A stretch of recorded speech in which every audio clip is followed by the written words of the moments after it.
ابو داؤد شریف کتاب الصلاۃ کے آخری حدیث ہے، اس کے بعد کتاب الزکوٰۃ شروع ہو رہی، اور یہ ابو داؤد والے الفاظ ٹھیک ہے، مجرب ہے۔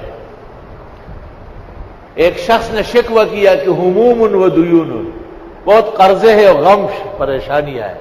آپ نے کہا تجھے معلوم نہیں؟ یہ الفاظ پڑھو نا صبح و شام، اللہم انی اعوذ بک من الہم والحزن واعوذ بک من العجز والکسل واعوذ بک من الجبن والبخل واعوذ بک من غلبۃ الدین وقہر الرجال۔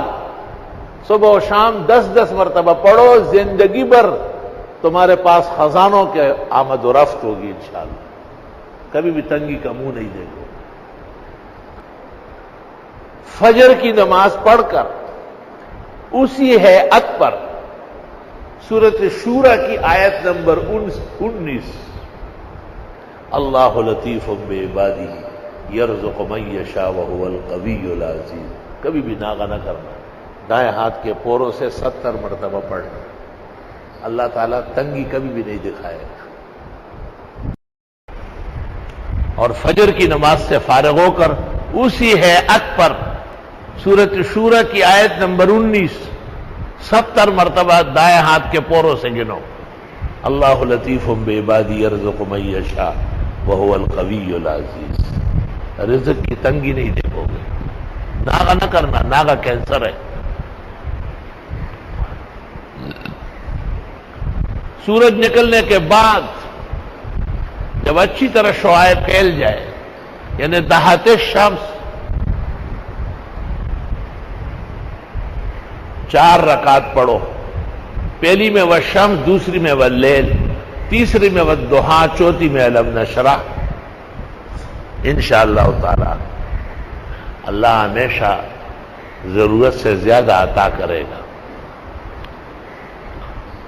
مغرب کے 2 سنتوں کے علاوہ 6 رکعت 2 کر کے پڑھو اوابین، تمام مرادیں و دعا اللہ قبول فرمائے گا۔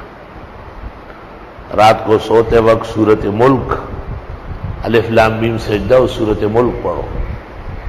گھریلو پریشانی آؤ تو گھر کی خواتین کو سورہ واقعہ پڑھواؤ، بیماریوں کے لیے سورہ تغابن پڑھو، آگے آ رہی ہے۔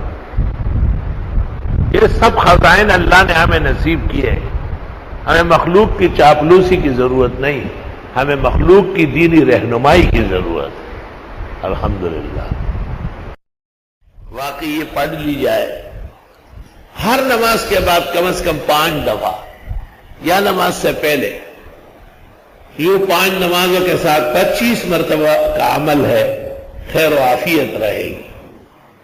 کسی بھی مشکل، پریشانی، بہت ناگہانی زحمت گرانی کو دور کرنے کے لیے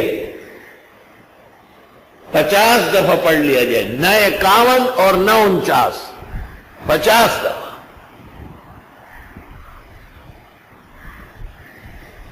جو آگ کے خلاف ہے وہ اپنے زخموں کو چاٹنے لگے گا۔